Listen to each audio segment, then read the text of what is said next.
The Assembly will hear an address by Her Excellency Sheikh Hasina, Prime Minister of the People's Republic of Bangladesh. May I request protocol to escort Her Excellency.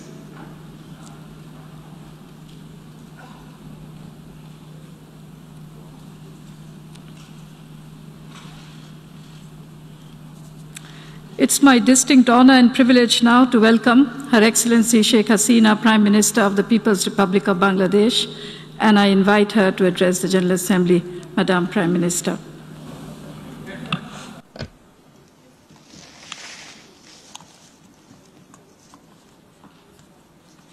Bismillahirrahmanirrahim. Mananiya Sabhapati, Assalamu alaikum. Mr. President, Assalamu alaikum. I congratulate you on your election as the President of the 76th session of the United Nations General Assembly.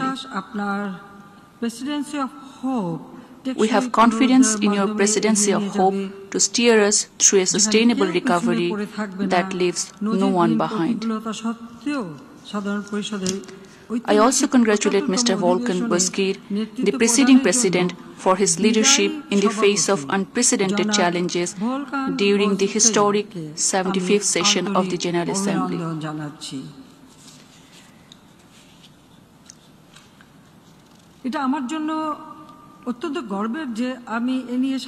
It's my great pride that this is my 17th participation in the UNGA to represent my country, Bangladesh. The 76th UNGA comes at a time when COVID-19 is claiming lives across the globe. Many countries are being affected by recurring waves of new variants. The pandemic has battered the health systems and economies across the world.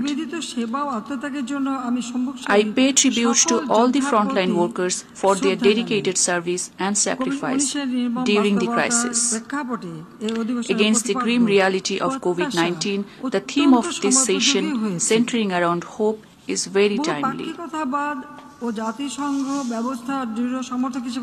As an avowed supporter of multilateralism and the UN system, Bangladesh wishes to see this organization as a source of hope and aspiration during this critical time.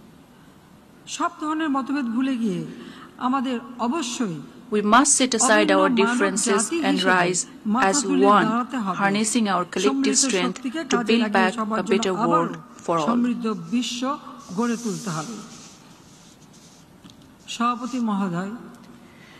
Mr. President, this is a very special year for us.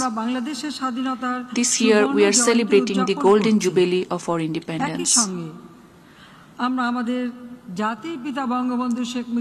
This celebration coincides with Mujib Year, the birth centenary of the father of the nation, Bangabandhu Sheikh Mujibur Rahman.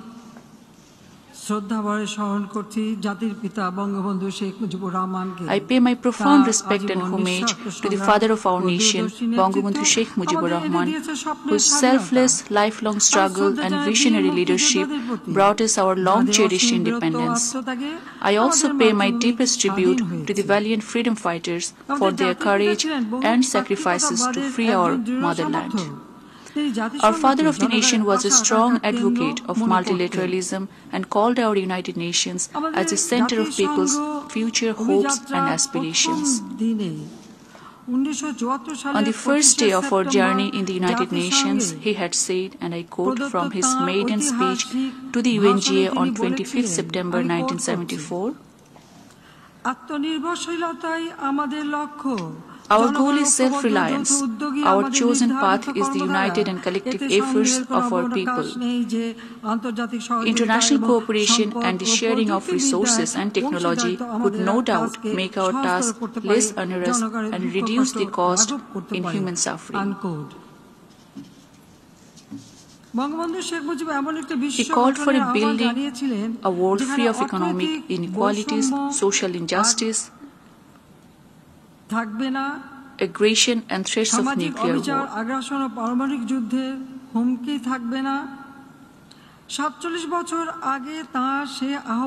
These are as relevant today as they were 47 years ago.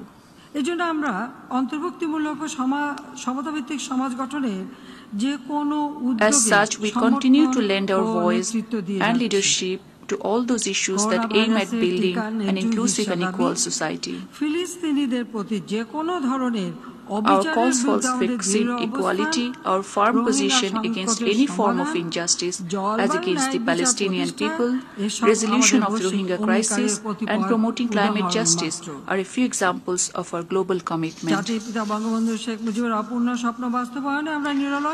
We have been working hard to fulfill the unfinished dream of our father of the nation.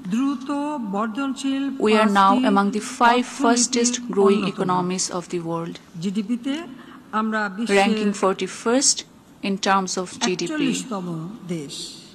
গত এক দশকে আমরা দারিদ্র্যের হার 31.5 থেকে 20.5%. Over the past decade, we have reduced the poverty rate from 31.5% to 20.5%.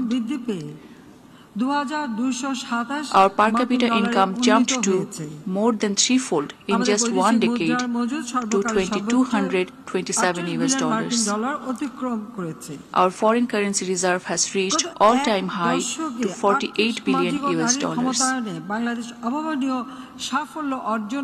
Bangladesh has made impressive progress in socio-economic sphere and women empowerment during last decade.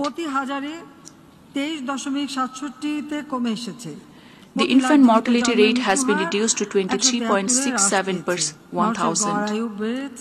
Maternity mortality rate to 173 per 100,000 live births. The average longevity of people rose to 73 years.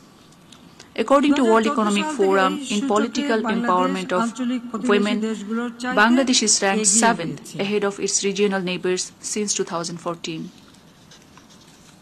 আমাদের digital Bangladesh উদ্যোগ আর্থসামাজিক উন্নয়ন শিক্ষা দুর্যোগ Our Digital Bangladesh initiative has stimulated transformative impacts on socio-economic development, education, disaster risk reduction, women empowerment, and so on.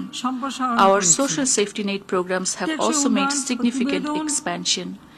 As for SDG Index score, the Sustainable Development Report 2021 identified Bangladesh as having progressed the most since 2015. Such progress was due to heavy investment in women's advancement and empowerment, which contributed to our transformative development. We have achieved the milestone of LDC graduation this year. Our vision is to transform Bangladesh into a knowledge-based society, developed country by 2041. And a prosperous and resilient Delta by 2100.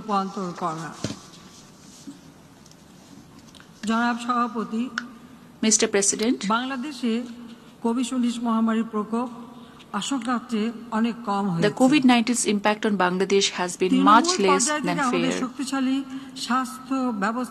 It is mainly because of our healthcare system that has been strengthened from the grassroots level. Besides, we adopted a timely, multi-pronged, multi-stakeholder approach to tackle its challenges. From very beginning, we took some firm decisions to balance between life and livelihood.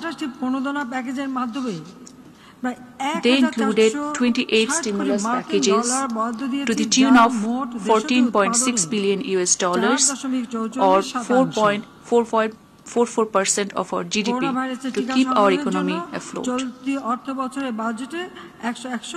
We have allocated $1.61 billion for vaccines in the current budget cycle.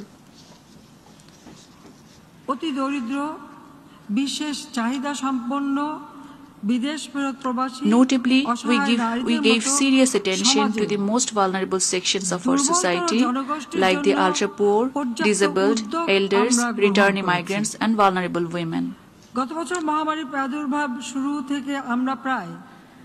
At the outbreak of the pandemic last year, we immediately distributed cash and other kinds of assistance to nearly 40 million people.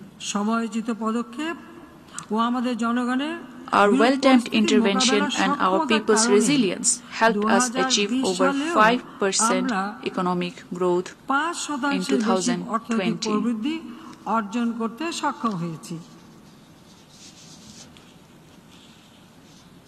মাননীয় সভাপতি, Mr. President, অনাদিকাল হতে মানবজাতি প্রাকৃতিক দুর্যোগ, মহামারী ও মানব humanity since time immemorial has faced the onslaughts of nature and pestilence as well as man-made conflicts and disasters. আত্মবিশ্বাস নিয়ে Yet humanity has survived these monumental challenges with hope in their hearts and belief in themselves. This pandemic is another such crisis from which many inspiring stories of human survival and magnanimity have been born. Sadly though, this malaise seems likely to be here for a while. And therefore, as we have in the past, must come forth with fresh, inclusive, and global ideas to fight this common enemy.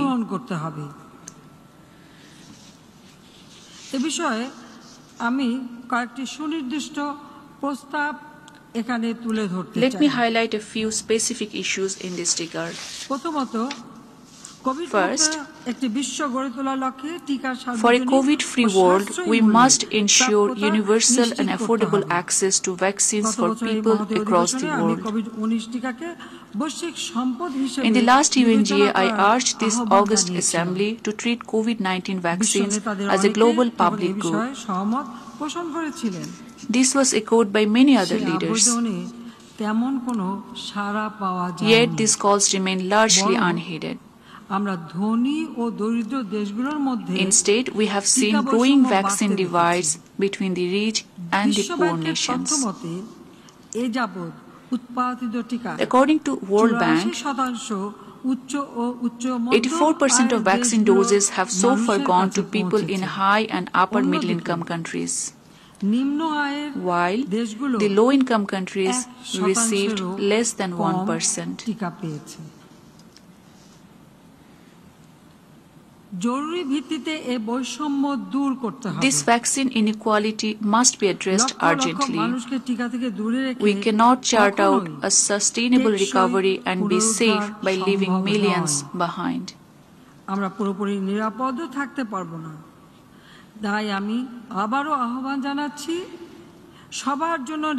Therefore, I reiterate my call to ensure equitable and affordable access to vaccine for all.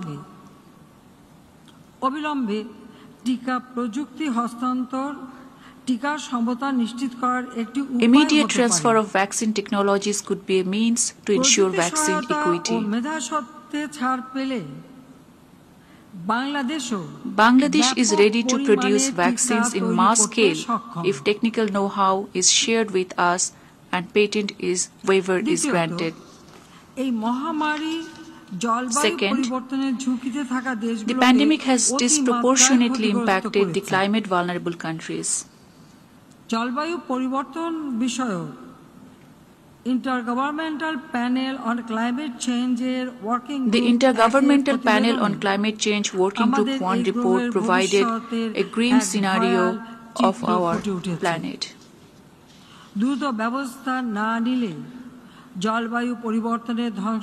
Unless there are immediate measures, the devastating impacts of climate change will be irreversible.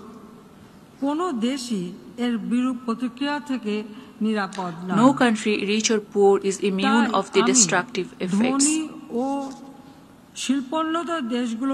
We therefore call upon the rich and industrialized countries to cut emissions, compensate for the loss and damage, and ensure adequate financing and technology transfer for adaptation and resilience building. Climate Vulnerable Forum এবং Vulnerable 20 Group of Ministers As the chair of the Climate Vulnerable Forum and the Vulnerable 20 Group of Ministers of Finance, we have launched the Mujib Climate Prosperity Plan Decade 2030, outlining a transformative agenda from climate vulnerability to climate prosperity.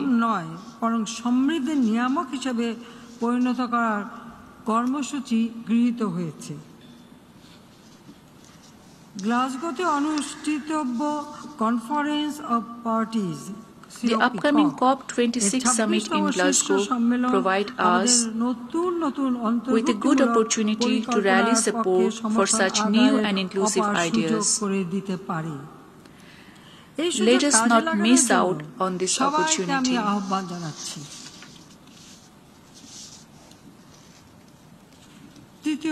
Third, the pandemic has severely disrupted our education system. According to UNICEF, close to half of the world's students were affected by partial or full school closures. নিম্ন আয়ের দেশগুলোর লক্ষ লক্ষ ছাত্রছাত্রীর দূর শিক্ষণে Millions of students in low-income countries did not have the resources and technologies to join remote learning facilities, jeopardizing decades of gain in enrollment, literacy rate, etc. We need a global plan to prioritize education recovery by investing in digital tools and services, access to internet, and capacity building of teachers. We also call the UN system to rally partnership and resources to make that happen.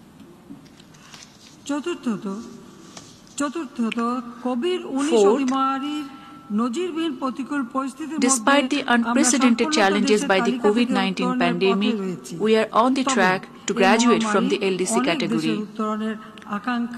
The COVID-19 pandemic, however, has put at risk the graduation prospect and aspiration of many countries. To motivate and incentivize sustainable graduation, we look forward to receiving more support from our development partners for an incentive-based graduation structure.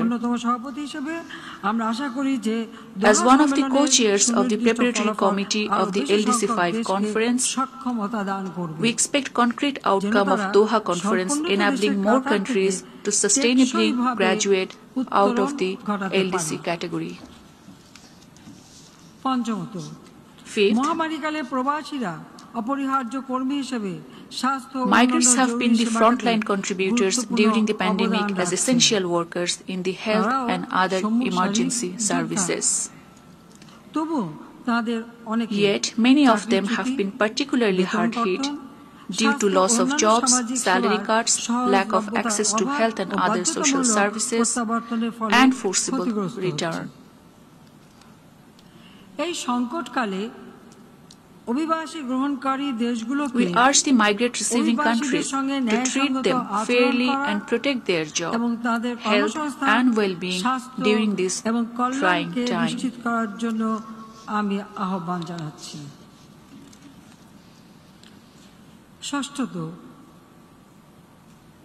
Sixth, the Rohingya crisis is in its fifth year now.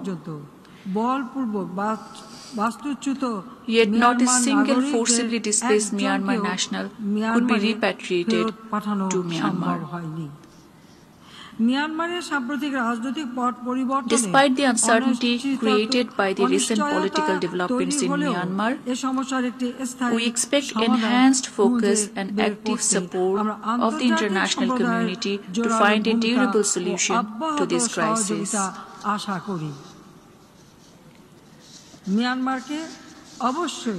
Myanmar must create the conditions conducive for their return. We are ready to work with the international community on this compelling priority.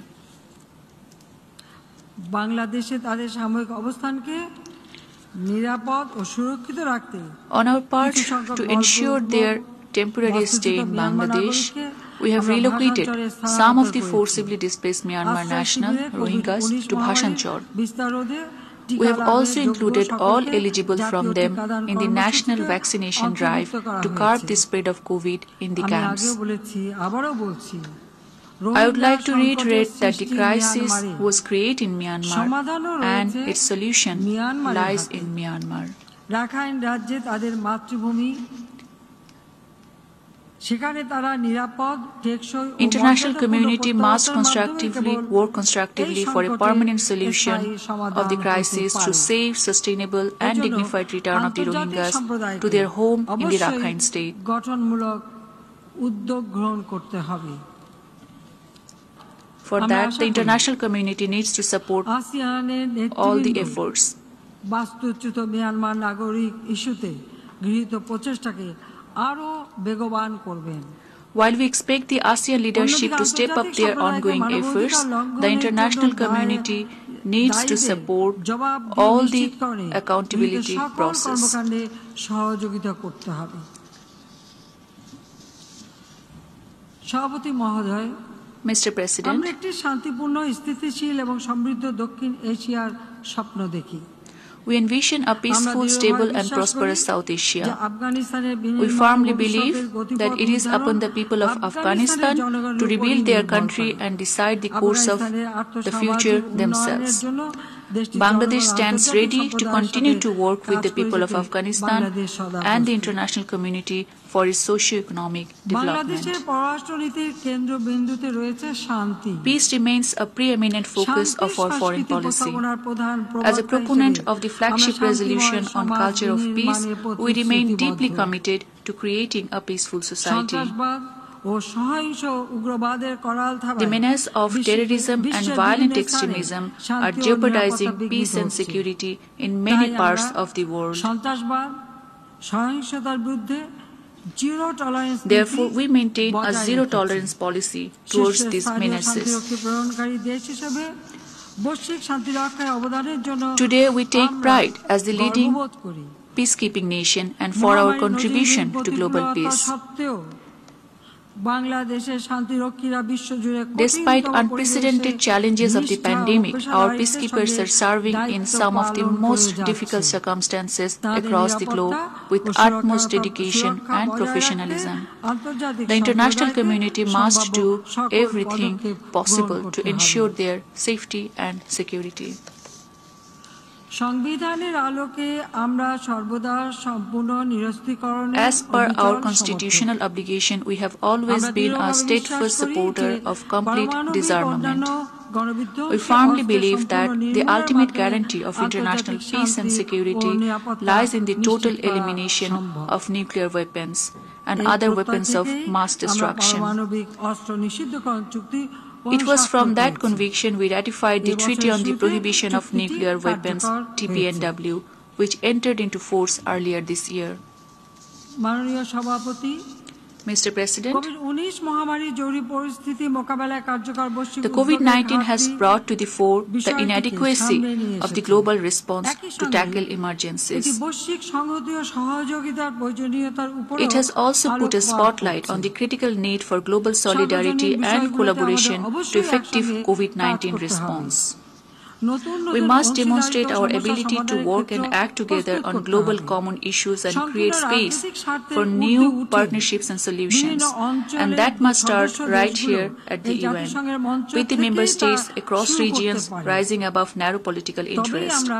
Only then can we pursue any meaningful collaboration towards a resilient and inclusive recovery.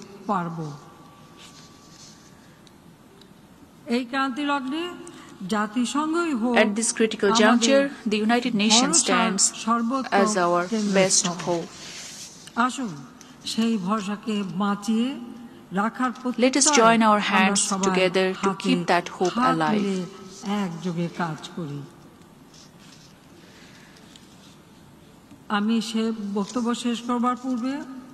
Before I conclude, I wish to humbly remind this revered body established to ensure peace and justice around the world that I am still seeking justice for the brutal massacre of my family that took place 46 years ago.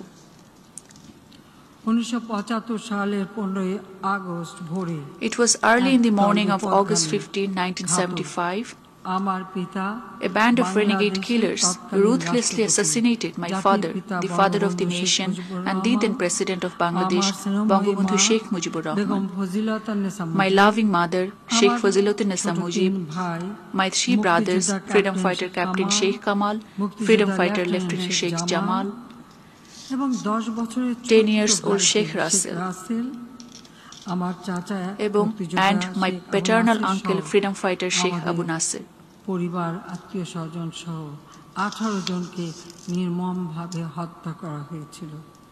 18 of my close family members were brutally murdered.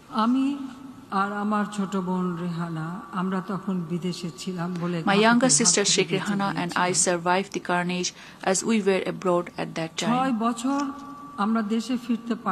For 6 years we were on exile, suffering from the agony of losing near and dear ones. বিদেশের মাটিতে নির্বাসিত জীবন কাটিয়েছি। এরপর জনগণের সমর্থন নিয়ে দেশে ফিরে আসার সুযোগ পাই। দেশে এসে আমি আমার দেশের মানুষের Nevertheless, my struggle continued, and upon returning to Bangladesh, I have devoted my life to fulfilling the dream of my father of the nation, Bangabandhu Sheikh Mujibur Rahman, for a happy and prosperous Golden Bengal. বারবার মৃত্যুর মুখে পড়তে হয়েছে, কারাবরণ করতে হয়েছে, থেমে থাকিনি, পথ চলেছি। I have faced death threats multiple times. I have been imprisoned multiple times, but I never stopped.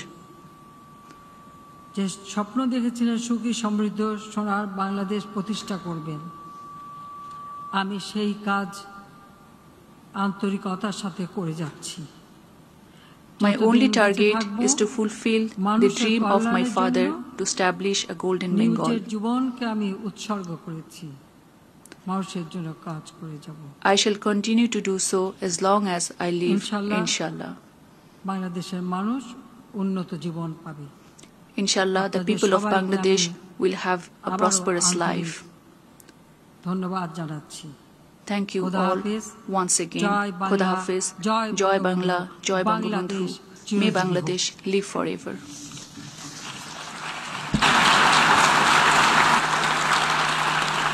On behalf of the General Assembly, I wish to thank Her Excellency Sheikh Hasina, Prime Minister of the People's Republic of Bangladesh, for her statement, and I request protocol to escort Her Excellency.